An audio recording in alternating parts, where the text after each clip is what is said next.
One of the reasons we wanted to talk to you is because you've done a lot of heterodoxical thinking about guns and crime. The mainstream liberal perspective on guns is that more guns equal more crime. Guns are like germs. The more germs you have, the more sick you get. The more guns you have, the more people get killed. You've posited, very famously, the argument that that vulnerable groups in America, and you use gay Americans as your model, should consider arming themselves. Talk about your theory a little bit and talk about how it played out. Well, for me, this is very personal. Gay people have been beat up as a kind of national sport of teenage thugs for decades. And the police did not help us. In many cases, they were, quietly complicit. Boys will be boys. So then gay people said, well, let's go to the government and get protection. And that's kind of... Hate crimes legislation? Yeah, hate crimes legislation and stuff like that. And that's kind of like getting Congress to pass laws that decree you'll enforce all the other laws.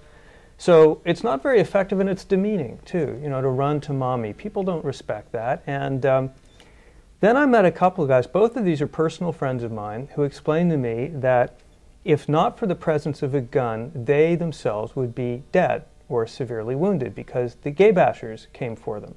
And in one case, the guy was carrying a gun, and in another case, his friend had a gun under the car seat, and all they had to do was show the guns, and the gay bashers went away. By the way, just to open a quick parenthetical, most of the times people use their legally owned weapons to stop a crime. They don't fire the weapon. It's enough to brandish a weapon. Correct. Or rack a shotgun. And this is all the more true if you're a minority group and the people coming after you are bullies and they're weak and they're cowardly themselves. And I realize, there is no way the police are going to get there on time in most of these cases. And that so even if they were willing to prosecute, catch the criminals, etc., it's too late. It doesn't really matter to the victim. You already have broken legs or maybe you're dead. Right. So I said we should, in states where it's legal, gay people should carry concealed weapons, and we should train ourselves to use them, and we should let the world know that we are carrying. This will change how we think of ourselves. It will break the stereotype of the weak, limp wrist.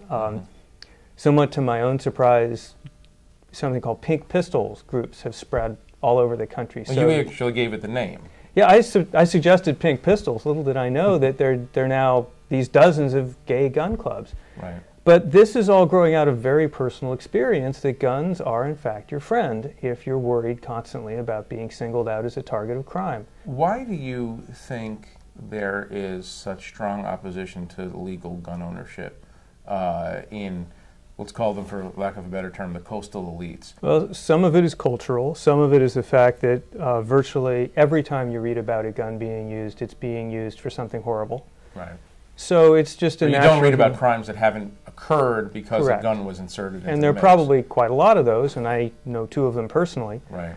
But yeah, guns are associated with terrible and horrible things. And then there's a third problem where I sympathize with liberals, which is you've got a gun lobby, which is like the NRA, which are so absolutist in many cases and can be so unreasonable that they stigmatize the whole policy. I think the policy ought to be that you're tougher on illegal gun holders, and you're stricter about who can get guns and how many, and you do limit that.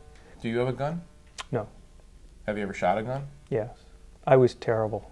You were terrible? I was just awful. Yeah. Maybe we shouldn't advertise this on the internet. Well, that's right. For our purposes, John Rauch is like the Chuck Norris of gay policy analysts. I just put the sign on that says, come and get me. That's You are the gay Chuck Norris. But Pink Pistols was self-interested because I'm not a shooter. I don't want to be. I don't want to do all the stuff you need to do to be a responsible gun owner. But having Pink Pistols around means that if I'm in a gay location, maybe there's someone nearby who does have a gun, and that's what I want. You benefit from exactly. The notion we are all. There's what economists call positive social externalities, and what real people call we get to free ride. Right.